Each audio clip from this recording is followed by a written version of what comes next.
एक बार एक विद्यार्थी भिक्षु अपने गुरु के पास गया और बोला, गुरु, मैं अब इस मंदिर में नहीं रह सकता। मैं इस जगह को छोड़कर एक शांतिपूर्ण और शांत मठ में जाना चाहता हूँ। तब गुरु भिक्षु ने पूछा, क्यों? इस मंदिर में क्या खराबी है? क्या हुआ, जवाब दो। तब शिष्य भिक्षु ने कहा, देखो, इस मंदिर में सभी लोग मेरे लिए हानिकारक हैं।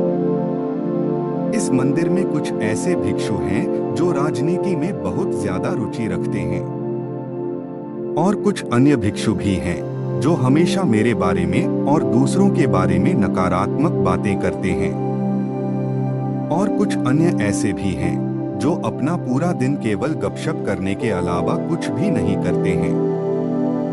मुझे नहीं लगता कि मैं इस मंदिर में अपने आध्यात्मिक जीवन का अभ्यास कर सकता हूँ। कृपया मुझे एक शांतिपूर्ण जगह और शांतिपूर्ण मठ में जाने दें, जहां मेरे आसपास कोई हानिकारक लोग नहीं हो। तब गुरु भिक्षु ने कहा, ठीक है, मैं तुम्हें जाने दूंगा, लेकिन जाने से पहले तुम्हें आखिरी बार मुझ पर एक एहसान करना होगा। तब शिष्य भिक्षु ने कहा, बताओ गुरुजी, मैं आपके लिए क्या कर सकता हूँ? तब गुरु भिक्षु ने एक चम्मच पानी लिया और शिष्य भिक्षु को दिया और कहा, तुम्हें इस चम्मच पानी को मठ के चारों ओर ले जाना होगा और मेरे पास लाना होगा। लेकिन यहाँ एक तरकीब है, आपको इसमें से पानी की एक भी बूंद कभी नहीं गिरानी चाहिए। यदि आप ऐसा कर सकते हैं तो मैं आपको एक शांतिपूर्ण मठ में जाने दूंगा। तो यह सोचकर कि गुरु इस अजीब अनुरोध को पूरा करके उसे एक शांतिपूर्ण मठ में जाने देंगे, छात्र भिक्षु ने पानी का चम्मच लिया और उसे मठ के चारों ओर ले गया। पूरी तरह से आपने काम को पूरा किया और उसमें से एक भी बूंद पानी गिराए बिना। तो कुछ घंटों के बाद शिष्य भिक्षु प्रसन्न चेहरे के साथ गुरु के पास वापस आया और बोला, गुरु, मैंने यह कर दिखाया। मैं इस चम्मच भर पानी को मठ के चारों ओर ले गया, यहाँ तक कि इसकी एक बूंद भी पानी नहीं गिरी। तो अब मुझे एक शांतिपूर्ण मठ में जाने दो। तब गुरु भिक्षु ने कहा, ठीक है, आप जाने के लिए आजाद हैं। लेकिन जाने से पहले मुझे बस एक बात बता दो, जब आप पानी का चम्मच लेकर मठ के चारों ओर घूम रहे थे, तो क्या आपने किसी भिक्षु को राजनीति के बारे में बात करते हुए सुना?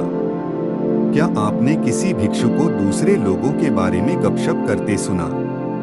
क्या आपने किसी भिक्षु को आपके बारे में नकारात्मक बातें करते हुए सुना? तब शिष्य भिक्षु ने कहा, गुरुजी, मेरा ध्यान चम्मच पर था और मेरे पास उन सभी आवाजों को सुनने का समय नहीं था। तब गुरु भिक्षु ने कहा, देखो मेरे शिष्य, यदि तुम पूरी तरह से अपने लक्ष्य पर केंद्रित हो और यदि तुम पूरी तरह से अपने उद्देश्य पर केंद्रित हो, तो तुम्हारे पास अपने आसपास के अन्य सभी नकारात्मक शोरों को सुनने का समय नहीं है। याद रखें, आप इस दुनिया में जहां भी जाएंगे, आपको अपने आसपास नकारात्मक लोग ही मिलेंगे। लेकिन यदि आप पूरी तरह से अपने लक्ष्य और अपने बड़े उद्देश्य पर केंद्रित हैं, तो अन्य सभी नकारात्मक लोग और अन्य सभी नकारात्मक शब्द जो आप सुनते हैं, वे केवल शोर के अलावा कुछ नहीं हैं। तो दोस्तों, यह सब इस बारे में है कि हम अपने जीवन में किस पर ध्यान केंद्रित करते हैं। जितना अधिक हम अन्य लोगों के व्यवहार, अन्य लोगों के शब्दों, अन्य लोगों के जीवन पर ध्यान केंद्रित करेंगे, हमारे आसपास कई जहरीले लोग होंगे। लेकिन अगर हम खुद पर, अपने लक्ष्यों, अपने उद्देश्य पर केंद्रित हैं, तो वे सभी नकारात्मक चीजें सिर्फ एक शोर के अलावा और कुछ नहीं बन जाएंगी। देखिए, दूसरे लोगों की आलोचना करना आसान है। लोगों के अंधेरे पक्ष और नकारात्मक पक्ष को देखना आसान है, लेकिन लोगों के उज्जवल पक्ष को देखने के लिए बहादुरी और दयालु हृदय की आवश्यकता होती है। हम सभी के जीवन में खामियां हैं। हम सभी गलतियां करते हैं। हम सभी गलत चुनाव करते हैं। और वे सभी दोष, खामियां ही वे चीजें हैं जो हमें वह बनाती हैं जो हम हैं।